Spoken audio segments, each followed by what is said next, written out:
So that was Death Row Records. Interesting.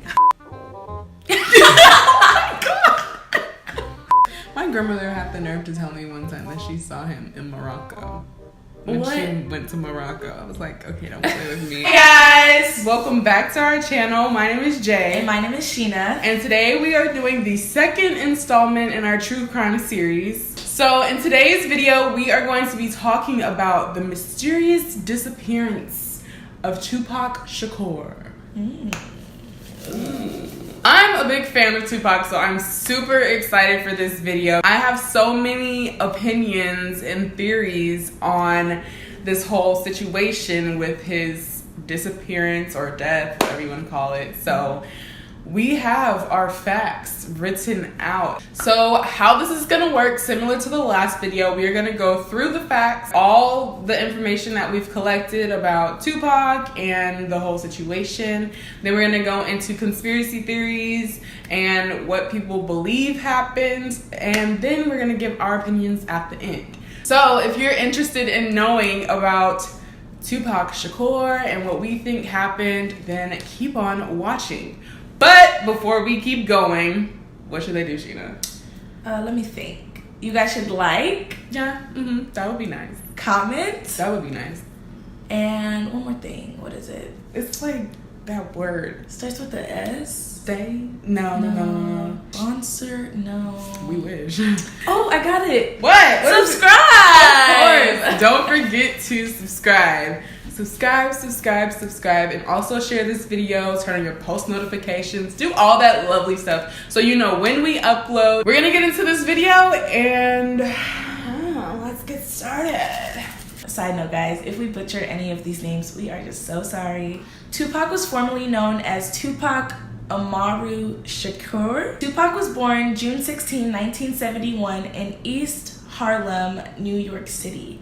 He died on September 13, 1996 in the University Medical Center in Las Vegas. So if you don't know who Tupac is, I mean, living under a rock, but Tupac is known for his music. He was an American rapper, and he was very big in the late 90s, and he was very young actually when he died. He was only 25. He still had like his whole music career and his whole life ahead of him, and that got cut short. To this day, he's still very popular for his music because his lyrics and his sound is not like anything in today's society. I think things are very different. So a lot of people still, ride Tupac's train. I have some of his music in my playlist. Me too. Me too, definitely. Yeah. So now that we have a little bit of background information put out there for you guys, we are going to get into the nitty gritty. What happened? What went down? How did he die? And yeah, let's get started. On September 7th, 1996, Tupac attended a Mike Tyson boxing match with a good friend of his, Suge Knight, who was also the CEO of the record label company that Tupac was signed to, called Death Row Records. So as they were leaving the boxing match, Tupac and a Crip member by the name of Orlando Anderson got into a fight. So after the fight, as you can see, this fight was pretty big, like for just two people to get into an altercation. It was quite a big crowd of people that were going at it. But after the fight was broken up, Tupac gets in the car with Suge Knight and they leave, and Orlando Anderson and his people leave as well. So at 11:15 that same night, Tupac and Suge Knight were stopped at a red light at the intersection of Flamingo and Cavala in Las Vegas. So while they were at the light, someone in a white Cadillac pulled up beside them and shot at the vehicle 14 times. So he was hit twice in his chest, once in the arm and once in his thigh. And one of the hits to his chest actually punctured one of his lungs. So after he was shot, Tupac and Suge Knight were both rushed to University Medical Center.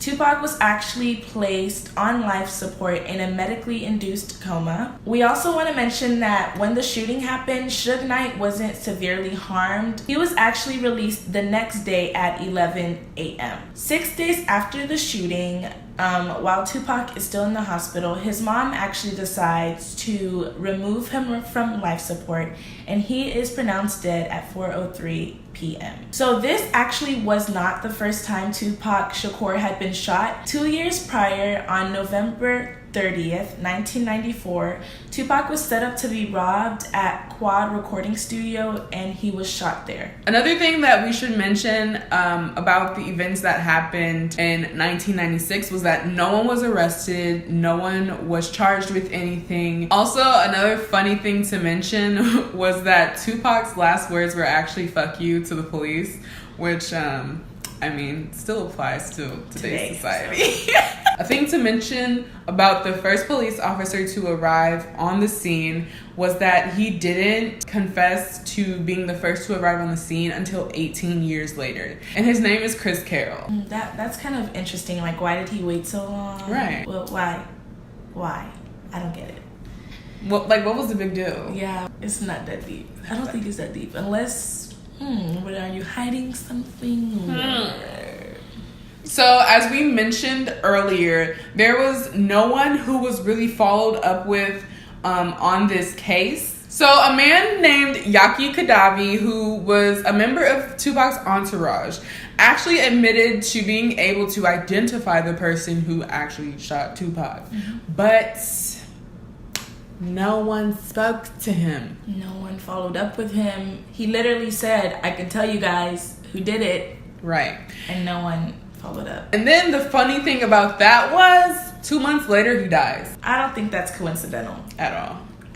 Alright, so that is pretty much it that we have for the storyline. So now we are going to get into the theories on who killed Tupac. Or who didn't kill Tupac. Alright, so the first theory is that Orlando Anderson, the Crips gang member who previously had an altercation with Tupac that night, was the one who killed Tupac. So the story behind this theory is that Biggie Smalls, who was previously Tupac's friend, but then became a rivalry due to East Coast and West Coast tensions, actually paid the Crips gang $1 million to kill Tupac. It's also said that Biggie Smalls may have supplied the weapon that was used on Tupac. So the reason people think that this theory is true is because Biggie Smalls and Tupac had plenty of verbal altercations and diss tracks. Biggie Smalls had a diss track called "Who Shot You?" and supposedly that diss track was speculated to be about Tupac, who was shot in New York 2 years prior. And Tupac also had a diss track called "Hit 'Em Up," and that diss track was actually being alluded to him having relations with Biggie Smalls' wife, Faith Evans. Faith Evans actually denied this whole claim. Biggie Smalls and no one connected to Biggie was ever interviewed. Orlando Anderson continuously denied the claim that he had anything to do with Tupac's death, and he actually died 2 years later due to an unrelated gang shooting. 6 months later, Biggie Smalls was actually murdered himself, and his case is also unsolved. Okay, so now we're gonna get into the second theory. So people also think that Suge Knight killed Tupac, or had Tupac set up to be killed. So supposedly Suge Knight owed Tupac a lot of money. In some cases it was like $3 million.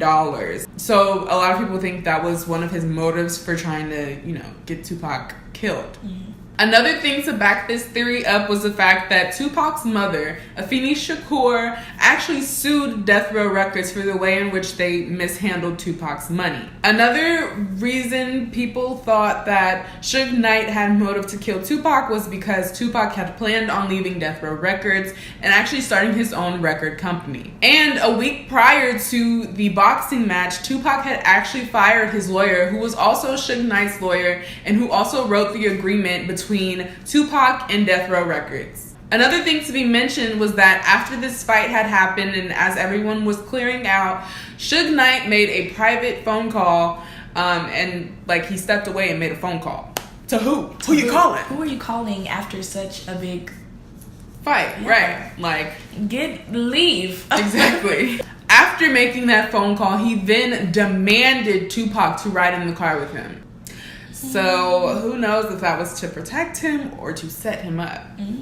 Another reason that people put Suge Knight at fault for Tupac's death is because Orlando Anderson contradicts his testimony. First, he says that Suge Knight was a part of the fight, and then later on he changes his testimony to saying that Suge Knight was trying to break up the fight. So, son, which one is it? Which one is it?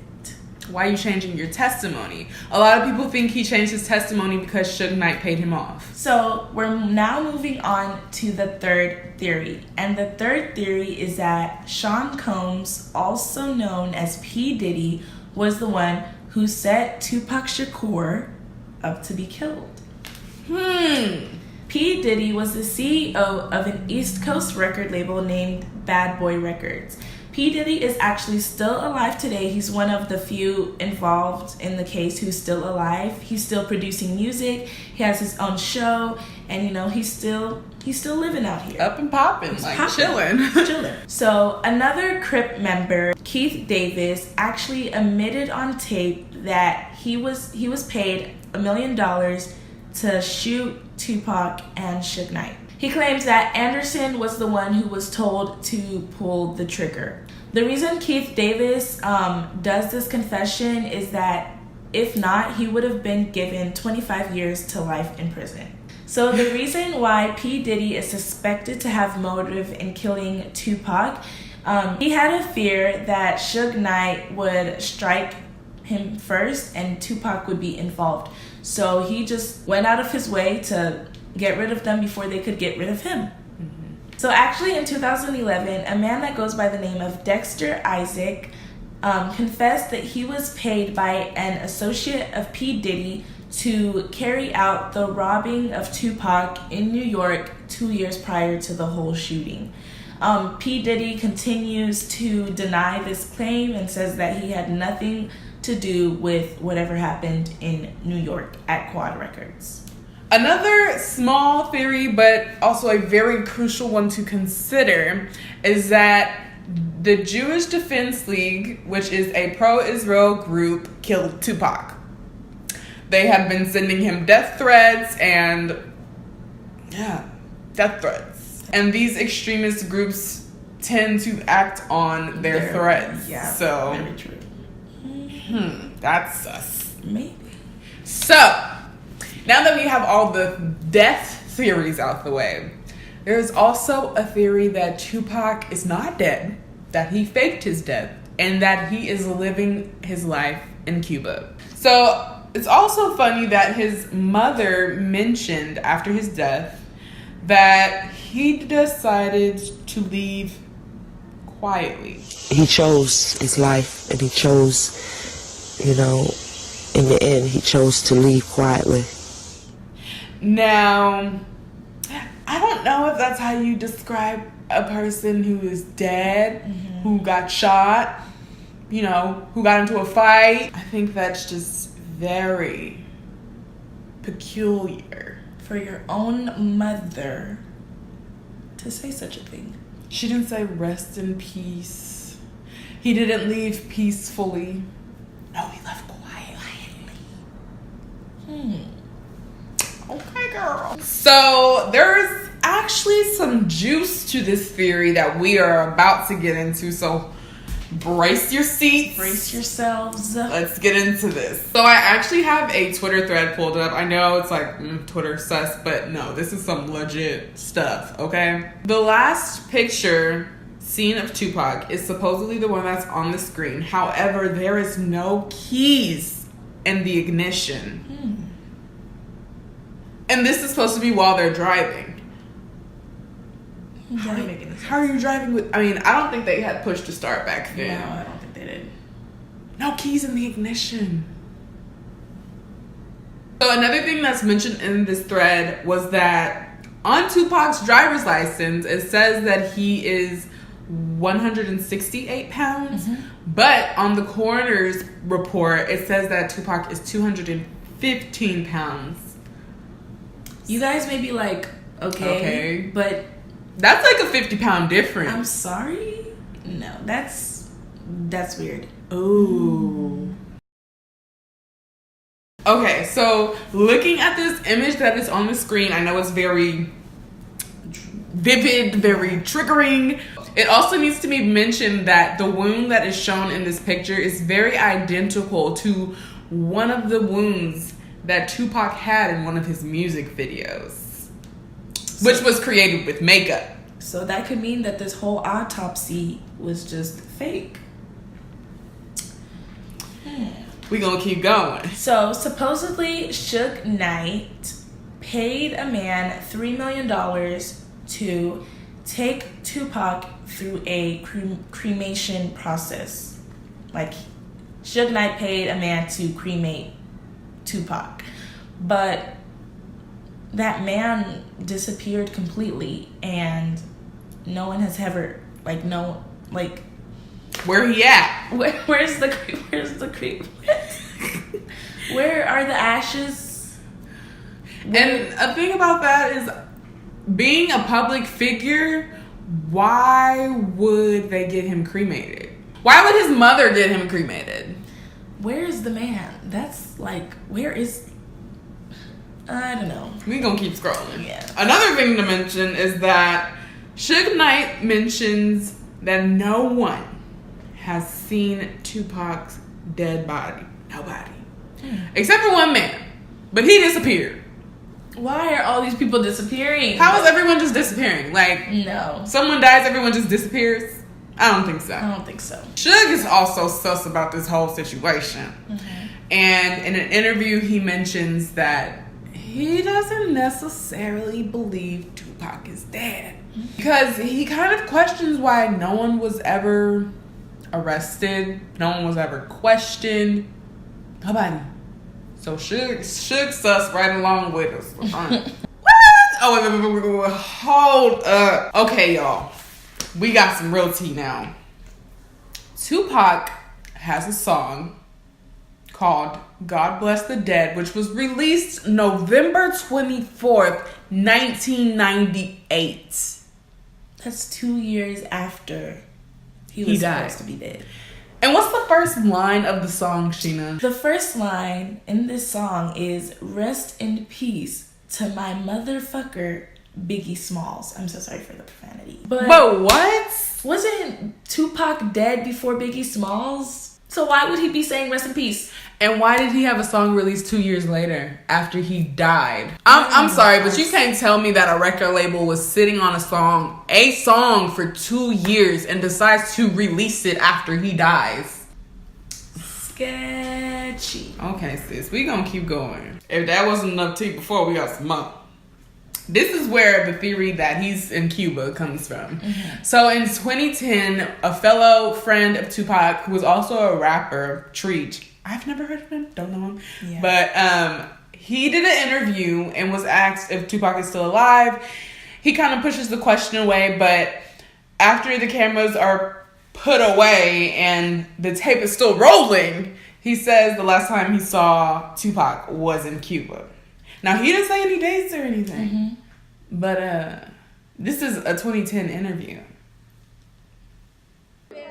One last question. Is Pac still alive? Nobody knows. Last time I saw him, he was in church. Last time I saw him, he was in church. Early. So, guys, this is where things... Shit hits the fan. Yes, this is where it gets not normal. This ain't supposed to be right type stuff. So we didn't mention this before, but Tupac's stage name was Machiavelli. 2 months after Tupac was dead, in November of 1996, an album was released named The Don Killuminati 7-Day Theory under the name Machiavelli. Now, before we get further into this theory, mm-hmm. we're going to play a Tupac song under the name of Tupac, mm-hmm. and then we're gonna play a Machiavelli song under the name of Machiavelli. So y'all can see it ain't nobody different. Yeah, it's Tupac. I'm so sorry. Down the ride to the bloody end. Just me and my girlfriend. I love finger fucking you. All of a sudden I'm hearing thunder when you bustin' up. Niggas be ducking or taking numbers. Love to watch you at a block party begging for drama. When I was young, me and my mama had beef. 17 years old, kicked out on the streets. Though back at the time, I never thought I'd see her face. Ain't a woman alive that could take my mama's place. Suspended from school, I'm scared to go home. I was a fool with the big boys breaking all the rules. So during Tupac's lifetime, he was fascinated with an author named Niccolo Machiavelli. He was an author and Tupac was fascinated by his work. Niccolo was from Italy, and during the Renaissance, he wrote like a series of pieces, things like that. In one of Niccolo's books called The Art of War. So in Niccolo's book, The Art of War, there's a separate section and it talks about how a fox can defeat its enemies. And foxes actually defeat their enemies by faking their own death. So now let's backtrack. We have Tupac Shakur, who is fascinated with Niccolo Machiavelli, and Machiavelli talks about faking your own death. Like, and then there's Machiavelli that pops up. And Machiavelli and Machiavelli sound a lot alike. So now, Machiavelli, Machiavelli. When you rearrange those letters, it spells am alive, okay? Like, I'm alive, okay? So, with all that being said, it can be concluded that Tupac faked his own death and took on a new name. There's multiple names out there that he supposedly has taken on, but the one that really just rubs me is Machiavelli. Like, y'all, if y'all don't think that is I'm sorry. One time I was listening to Machiavelli in the car and I literally had to turn it off because it just was so similar. So similar. The sound, the voice. Okay. It's crazy. Let's get back into it, okay? So now that we have got the storyline out of the way, the theories out of the way, we are going to give y'all our opinions. Personally, I still think he's out there. I think that he did fake his own death. He thoroughly planned everything out. The rap culture in the era that he was in was severely violent, and he seemed like a person who liked to be at peace with his own self. So I feel like he faked his own death. Okay, let me say this. I do think like the whole shooting thing, I do think it happened. I think that maybe at the hospital, he probably decided he was gonna just pretend as if he died. And he talked with his mother, maybe. She got on board with it, which is why she said what she said, maybe. I think the shooting was his last straw. And he was like, pretend I'm dead, I'm leaving the map. Maybe. I don't know. It's really hard to wrap my head around all of the details and everything. So I don't really know. I do think there's people who had things to do with it. I'm still kind of sus about Suge Knight, maybe. I feel like Orlando Anderson was the one who actually shot the bullets. So yeah, that all tied together is my opinion. There, to me, with all these dates and the music and there is no way Tupac is dead. I am so sorry. Mm-hmm. There's no way, that Tupac is dead. Tupac, if you're watching, I know you are somewhere, probably on an island, just enjoying chilling. Your life.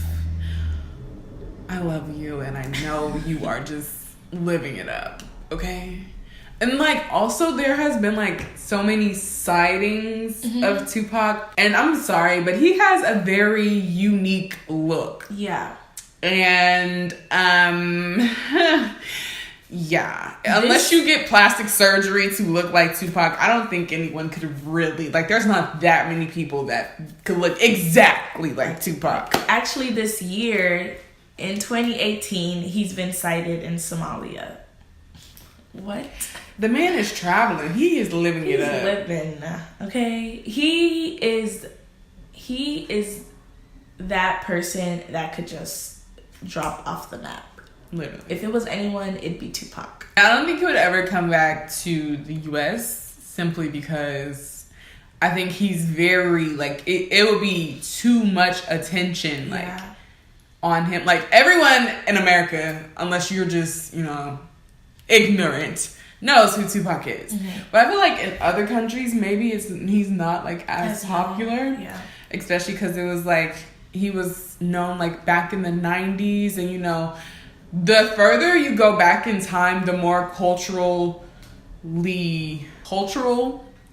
countries are, you know. As time goes on, the less culture, like, a place has, kind of. Everything is just kind of mainstream. Like, you know, nothing is really, like, made to that one culture. So I think maybe they didn't really, you know who he was. Yeah. So he's, like, better off elsewhere but, like, America. Yeah. So, guys, we are done. That was a lot of information. We hope y'all enjoyed. It was very fun. I really enjoyed this case. Yeah. Also, if y'all want to see something like this on Biggie Smalls, we can research that up as well. Bring that to you because, I mean, that's another crazy case. Yeah, that is really how he, like, there. It's also Unsolved, another black rapper unsolved case. Don't forget to like, comment, and subscribe. Okay, we cannot say that enough. Subscribe. If y'all want us to do any other cases, we're gonna be doing disappearances, murders, unsolved mysteries, conspiracy theories. If y'all want to see a specific one, just make sure to leave it in the comment section, and we got y'all. We got y'all. And without further ado, we're gonna see y'all in our next video. Bye.